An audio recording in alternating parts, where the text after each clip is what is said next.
I'm going to give you my top 5 most athletic pro hoopers today.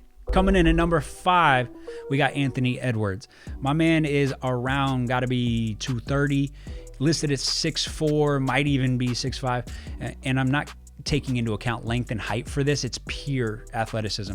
But the way my guy moves at that size is insane. You see the poster dunks. The vert has got to be low to mid 40s. At 230, to have that bounce is impressive already, but it's the agility. It's the quickness he has at that size. It's the fluidity. It's the body control. The dude is just an overall athlete. If you wanted to move him higher, I'd be fine with that, but he's got to be in my top 5. Coming in at number 4, and this just shows how athletic the league is, to have this guy at number 4 who, man, you can make the argument that he's one of the most athletic ever. Zach LaVine coming in at number 4. He could be higher, but the top 3 are just so athletic that I couldn't put him above those guys. But Zach has, combine, we're talking 41-inch vertical, but with workouts where there's not a 15-foot limit where you give him momentum, he's a 46. So he goes up 5 inches when you give him momentum because he's a gazelle. He's not just pure power. He's that gazelle where he's going to benefit off a little bit more momentum coming into his jump. Jumps pretty well off 2 feet, but jumps insanely well off 1 foot. But it's not just that, because there's a lot of guys who can jump in that 41 to 46 range. It's his quickness. He's got such a good combination of speed, where we're talking end to end, get up and down. You'll see him just get out and transition like a wide receiver, and the dude can really, really run. But it's not just the speed, it's the explosiveness. Look at the first step explosiveness. When we talk about acceleration for basketball players, we're looking at step 1, step 2, step 3. I don't care your end-to-end speed. If you have those 3 steps, now you have leverage. Now I can put somebody in jail, right? I can use my body to get in front of them. So there's some guys that don't have great speed, but those first 3 steps are so explosive that they can make a career off of that alone. Next up, number 3, and shoot, he could be number 1. If you say I'm crazy for putting him at number 3 and not 1, I'm fine with that. Your boy, Jaylen Green. Jaylen Green is, I did a video breakdown on YouTube about how he's so similar to MJ. He's the closest thing to MJ that we've ever seen athletically. I'm not saying he's MJ. I'm saying from an athleticism standpoint, he's the same height, he's the same length, very similar vertical, but they jump well out of any scenario. They jump off 1, they jump off 2, the fluidity of movement, the way that they move, they both internally rotate really well. You'll see him jump with so much internal rotation, knees diving in, but that's not valgus. It's just hip internal rotation. So the biomechanists would freak out when they see him jump, but they shouldn't. And he's very, very similar to Michael Jordan, but he's got this quickness. He's got this pop to his step. He doesn't sink into his joints when he goes to make a step. He's got that pop, right? That RSI, reactive strength index. The quickness, the explosiveness, the pop to his step, the vertical, the ability to do it off 1 and off 2.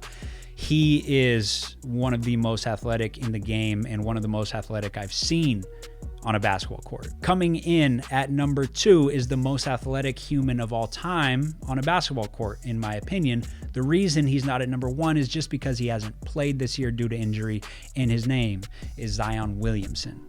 I think he's the most athletic player ever to step on a basketball court. I really do.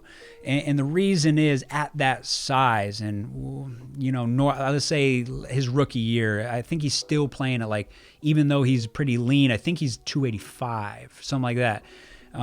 So to be that big and to move like that, the amount of force production is insane. I would say that he's the best absolute force producer, right? Relative force production is force production relative to your body weight. So small guys are typically going to be better there. But Zion's absolute force production of just the pure amount of force you put in the floor, it's got to be the best of all time. The only guy that I can think of that might compete would be Shaq, like prime Shaq, Orlando or early LA Shaq. His force production was insane because his body weight was so high and then he was still jumping high, running fast. LeBron's up there too, for sure. But Zion is bigger than LeBron and jumps a little bit higher than LeBron.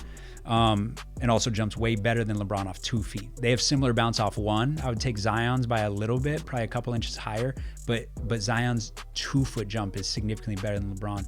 The other thing that Zion has though, and this is not just about dunking, this is what I want you guys to understand. Zion has insane agility. I'm trying to tell you, man, when he gets in the lane, his change of direction and agility is so sharp.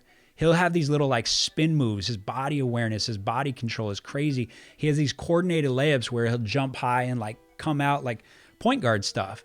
And people, it gets overlooked just because people are looking for his highlight dunks. But the way that this dude moves from an agility standpoint is wild. To be 285 moving like that is crazy. And then his second jump, right? You'll see like he'll go up and tip it and come down and just spring off. Like his RSI is so high. RSI is like a gazelle thing, not a tiger thing. And he's a tiger with gazelle type of spring. And so that's what's so rare. You don't see heavy guys being really, really good with that spring, that RSI. They might still jump high, but it's because they have so much muscular power. But he's that beautiful combo of the tiger, the power, and the gazelle, the spring. And so if he was healthy, if he was playing right now, he would probably be my number 1. But because he's out, that brings me to the most athletic basketball player in the entire world, Ja Morant. It's got to be. The dude's got an insane vert. He's got crazy speed. He's got great agility. He's got the body awareness. He's got the quickness. He ticks off every single box when it comes to athleticism. You got a guy who's, I don't know what he's listed. He's probably listed at like 6'2", but I think in real life he's like 6'1", and he's thin. Like this is a small guy.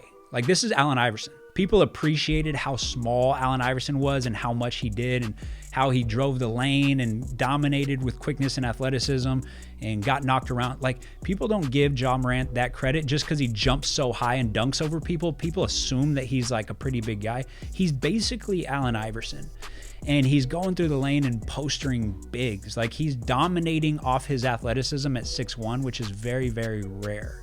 And his movement fluidity is really good. His elasticity is insane. He doesn't have as much pure twitch as like a De'Aaron Fox. He has some good twitch, but like a De'Aaron Fox has more pure twitch, pure quickness. But Ja, you'll see like there's situations where he'll just back it out. Like he'll just come back and then he'll run downhill at you and do that little cross jab because his speed is so good. And then his vert is just insane. He's so elastic. He's so fluid. If you see like the videos of him dunking in warm-ups where like the arms are like way up above his head, all the stuff that we talk about with jump mechanics, his fluidity is just so insane.